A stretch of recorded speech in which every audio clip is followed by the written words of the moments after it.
In a world that glorifies ambition, success, and achievement, why do so many people still feel empty inside? We spend our lives chasing after money, recognition, and power, believing that once we reach a certain level of success, happiness will naturally follow. But look around. How many people who appear successful on the outside still struggle with stress, anxiety, and even depression? The Buddha once said, "Health is the greatest gift, contentment the greatest wealth, faithfulness the best relationship." Yet, modern society teaches the opposite. We believe that if we just work harder, earn more, and achieve more, we will eventually feel fulfilled. But what if this belief is flawed? What if the happiest people in the world aren't the ones who chase success, but those who understand something much deeper? Let's explore why true happiness comes not from achieving more, but from learning to be at peace with what already is. From childhood, we are conditioned to believe that success equals happiness. We grow up hearing, "Study hard so you can get a good job. Work hard so you can buy a big house. Achieve more so people will respect you." And yet, how often do we hear, "Find peace within yourself"? Society celebrates billionaires, celebrities, and CEOs as symbols of success. But if material wealth guaranteed happiness, why do some of the wealthiest and most powerful people still suffer from stress, addiction, and unhappiness? This is because of tanha, a Buddhist concept meaning craving or attachment.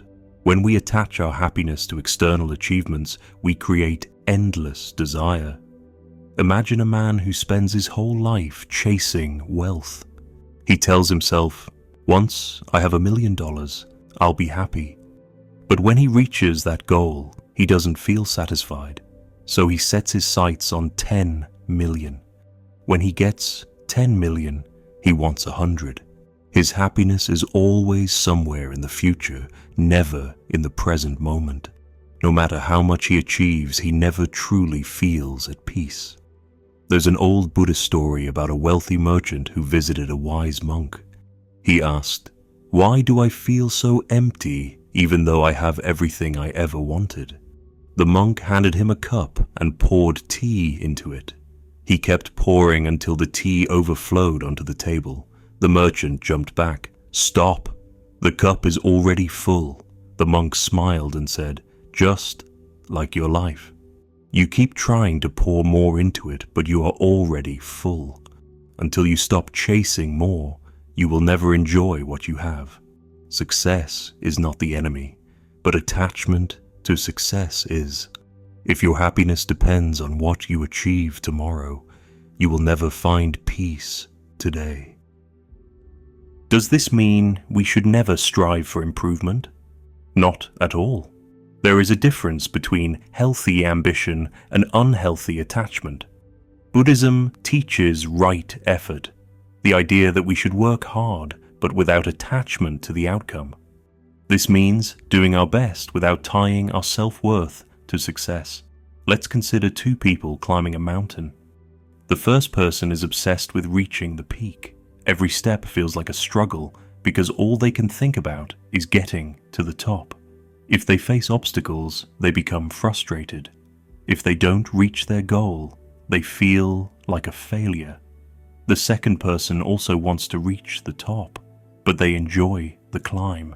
They appreciate the fresh air, the scenery, the challenge.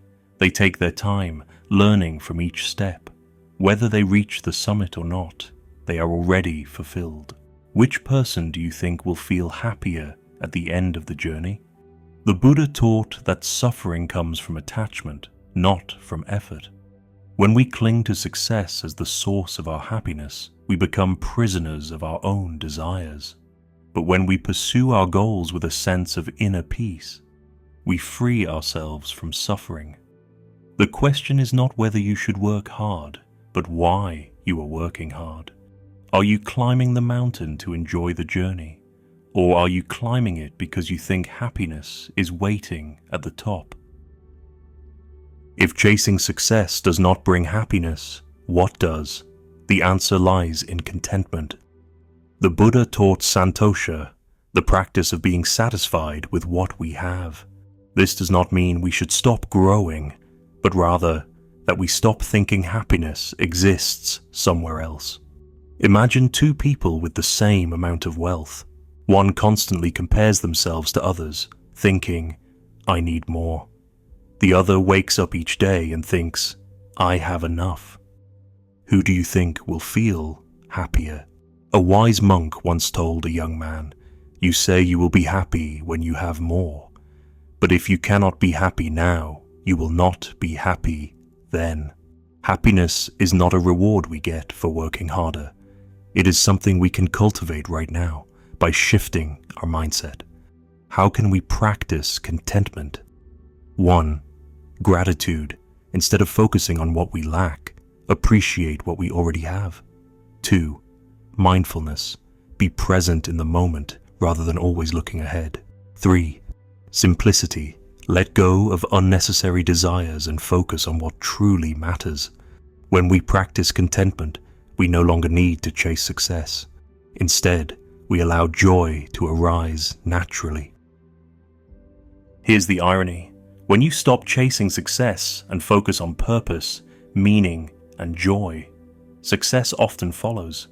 Think of a great artist who paints not for fame, but for love.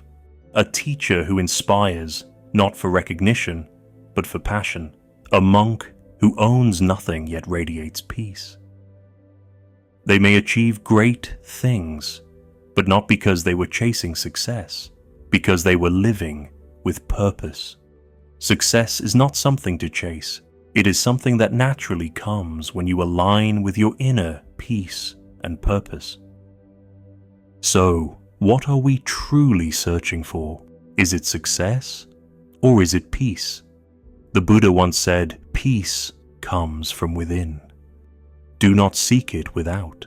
Perhaps the happiest people in the world are not those who have achieved the most, but those who have learned to embrace the present moment.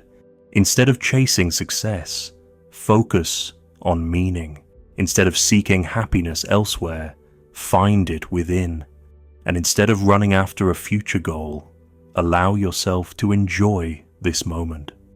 If this message resonates with you, subscribe to our channel. Together, let's explore the wisdom of the Buddha and the path to a more peaceful life. Your journey to true happiness begins now.